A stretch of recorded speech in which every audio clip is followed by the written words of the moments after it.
Sean Payton is giving up play calling duties to offensive coordinator Davis Webb. Webb interviewed for head coaching jobs this year with the Raiders, Ravens, and the Bills. And I think that if they hadn't parted ways with Joe Lombardi, the former offensive coordinator, and bumped up Davis Webb, he would have been hired as an offensive coordinator by the Buffalo Bills, quite possibly. Right. Where he had been a backup quarterback and a close confidant of Josh Allen. Yeah.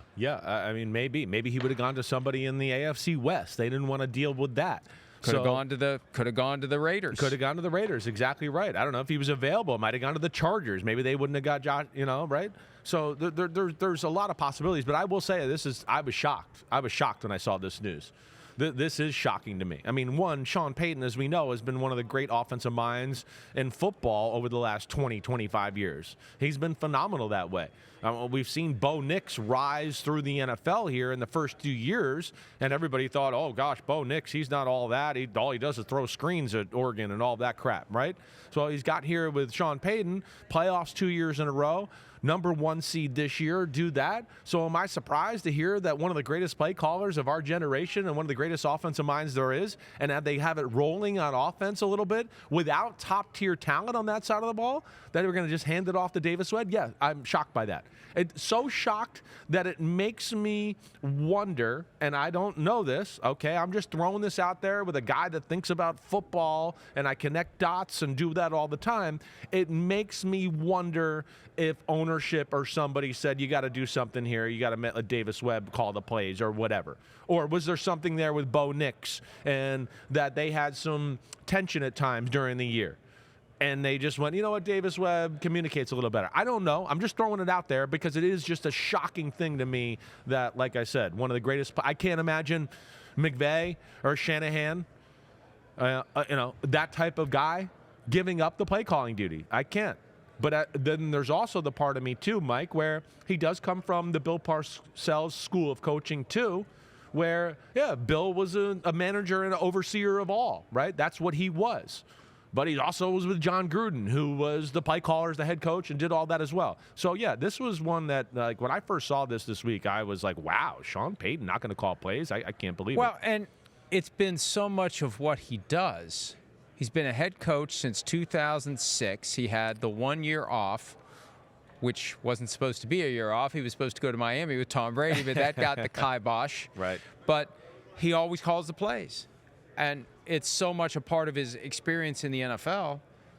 I don't know if he sees a way to – I mean, it does help Davis Webb. If anything, it makes him more prepared to be a head coach. Definitely. It makes him more qualified to leave. It ensures it's going to be a 1 year arrangement because what's he always had? He's had that Pete Carmichael, Joe Lombardi, guy that never gets any credit because it's always Sean Payton. Yeah. And I don't know if Sean Payton wants to evolve into a CEO role. Maybe Greg Penner, who was the CEO of Walmart, has tried to manage Payton in a way to get him to understand that at some point you have to delegate everything and fully accept the role of CEO of the team, that the team will be better off if you graduate to that next level. Yeah. I don't know.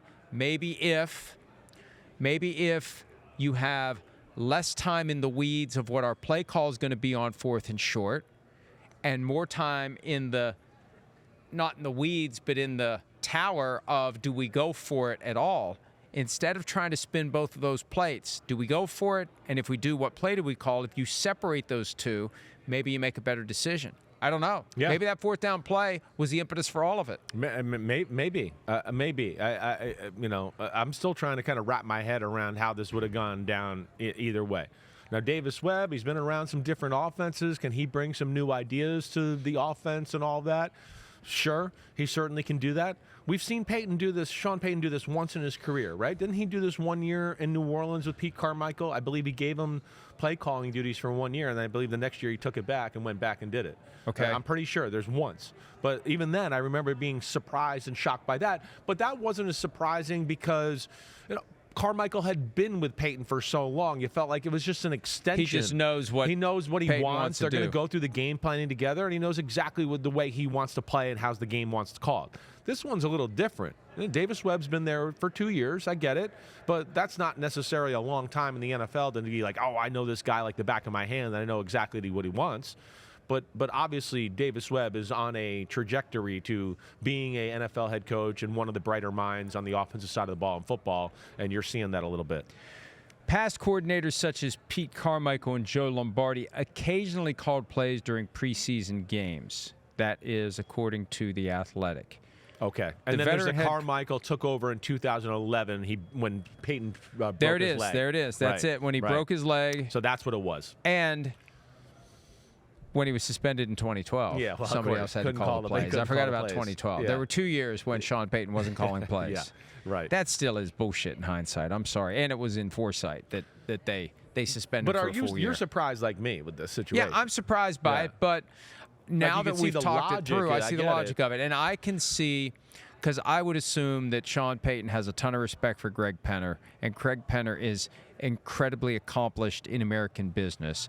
And I think after being around him, and I could see that Penner would know how to say things to Sean Payton to get him to come to the conclusion on his own that it's in the best interest of the team for me to act as the CEO of the team and to delegate, because the more I delegate things that are able to be delegated, the more time I can spend on the things that fall within the purview of the guy who's in charge of the entire team. I hear you. There's only so many hours in the day. Yeah. And I know that Payton is one of those who finds a way to fill every minute of every hour of every day from one game to the next with something productive that helps the team win, searching for plays, reviewing every touchdown that was scored the week before in search of anything they can use. So he can still use his superpower in that regard to support Davis Webb.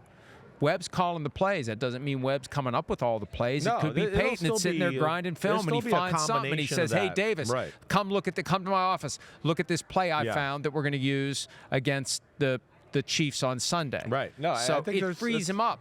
It frees does. him up. It does. But we're also in a year where I sit here and we were in the Final Four and in the Super Bowl where the coaches were calling the plays on both sides of the ball. The head coaches.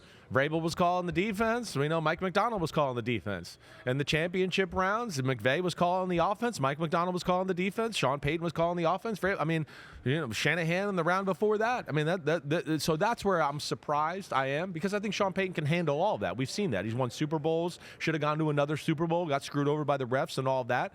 It just feels like a little too, I don't know if it's Penner or just the fact of like, hey, we knew we were getting rid of Joe Lombardi. We're going in a different direction, and we were going to lose Davis Webb.